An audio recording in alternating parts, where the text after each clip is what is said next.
Samsung is looking to leap forward by skipping the iteration number 6 and going straight to 7. But is this new Note device really worthy of such a leap? Well, it's time to find out because it's Joshua Vergara from Android Authority. What's going on, everybody? And this is your first look and hands-on with the Samsung Galaxy Note 7.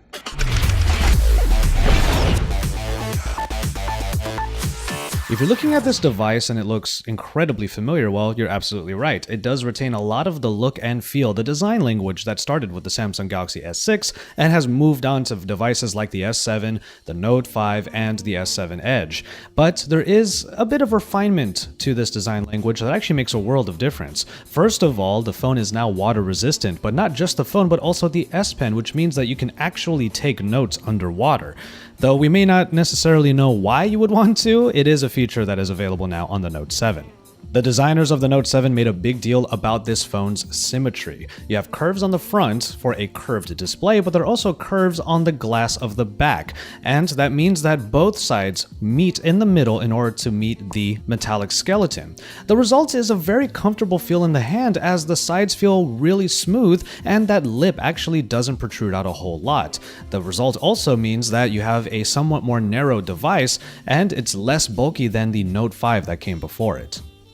Aside from the very comfortable handling, however, a lot of what makes this a Note device, or a Galaxy device actually, remains the same. Plenty of the different elements are still in the same place that you would expect, including the S Pen on the bottom that is now accompanied by one of the main changes, which is a USB-C charging port. This is a brand new port for Galaxy phones in general, and it means that you are going to need an adapter in order to adapt to micro USB cords. Luckily, that will be included in the box.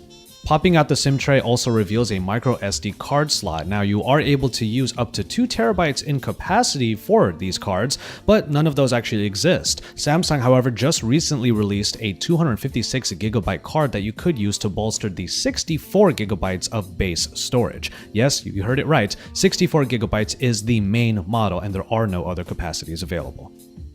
From there, however, a lot of the internals and specifications remain largely the same. You don't get too many changes as the phone comes with a 5.7-inch Super AMOLED display in a Quad HD resolution that also boasts the always-on display. Underneath the surface, you still have the same processors from the Galaxy S7 and S7 Edge, whether it be the Snapdragon 820 or the latest Exynos processor with 4GB of RAM. And the only real change besides from that is a 3500 mAh battery that is larger, definitely more in line with what a phablet phone like this should have, and it also comes with the same fast charging that should get the phone power in no time at all. Now we are going to go ahead and mention the cameras here, but we weren't able to get any examples or samples obviously, but the camera package is still the same as that of the Galaxy S7. 12 megapixels on the rear at f1.7 aperture with dual pixel construction so that you get very fast autofocus and better low light shots. The front-facing camera is still an f1.7 aperture wide-angle lens with 5 megapixels to boast. Which brings us to one of the main features of every Note device, the S Pen. The S Pen largely looks the same this year, but it has been made 200mm in length, the length of a standard ball pen. And it's only 3 grams in weight, so it's still incredibly lightweight and has that button that you can use for a number of functions. And before you even ask, it does not go in backwards anymore. There's not even a chance for you to break the S Pen this time around because that very small portion at the top, the clicky top, is just wide enough to stop it from even going in at all. We dive into the S Pen features a little bit more in a feature-focused video, but we can take a look at a few of them here. The main new feature is that in the screen off memo that you can create by just popping the S Pen out in standby mode, you can take this memo and actually pin it to the always-on display. That allows you to have a note always at the ready even if the phone is not necessarily being used. The Air Command menu is a good way of seeing a few of the new features, including the ability to translate from 71 different languages and also a magnify feature that will allow for closer looks at certain parts of the interface. Smart Select now allows for a 15-second capture of an easily shareable GIF. Basically, you just put a frame onto any portion of the screen and it will record 15 seconds of whatever is going on. It's an easy way of sending GIFs through the Smart Select, which already makes sharing pretty much anything very easy. And finally, the Notes app has been streamlined and it now consolidates a number of different applications that used to inundate the TouchWiz version of Note devices in the past. And for an added bonus, any of you who really love to use notes can actually use this app on Galaxy S devices too in the future.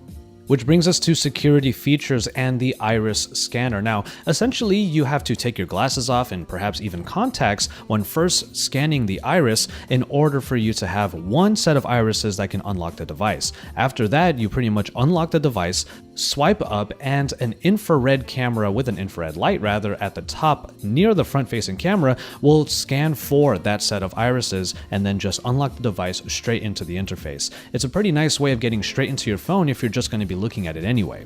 The same security features that unlock the device can also be used for a secure folder, and these are also things that we dive into a little bit more in a feature-focused video. Much of what makes this a Note device is retained, so it will feel very familiar, but at least the UI has been streamlined. There's no better place to look at that than in the settings menus. So you'll see that there are lighter colors all around. A lot of the menu items and a lot of the TouchWiz elements are now pretty much white with the colors to accent them, and it just looks a lot cleaner all around. It's also a little bit easier to navigate, but of course there's a lot here to work with. But speaking of interface changes, of course, we have the curved display on the Note 7, which will be a mainstay of it. You won't be getting a different version of this device anymore because we already have the S7 Edge, and you can look at that as a Note 7 without an S Pen. So the curves are here to stay, and with the curves come the Edge UX. There's actually not a whole lot to say here, as the Edge UX features are pretty much the same as found on the S7 Edge. And so there you have it for this first look and hands-on with the Samsung Galaxy Note 7. We have a lot of coverage of this phone, including color comparisons, the two feature-focused videos I just mentioned, and of course comparisons with some of the flagships in the Android space today.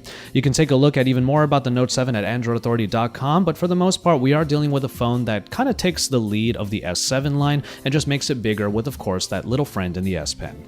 Pre-orders will start on August 3rd, and then the phone will be made available all over the world on August 19th. There are 4 different colors, and you can take a look at that comparison in our color comparison video. Oh, and also there is a new Gear VR that is available as well, and that is something you can find over at vrsource.com. So head on over there, watch that video to see the new 4th iteration of VR, and then bring it on back to Android Authority because we are your source for all things Android.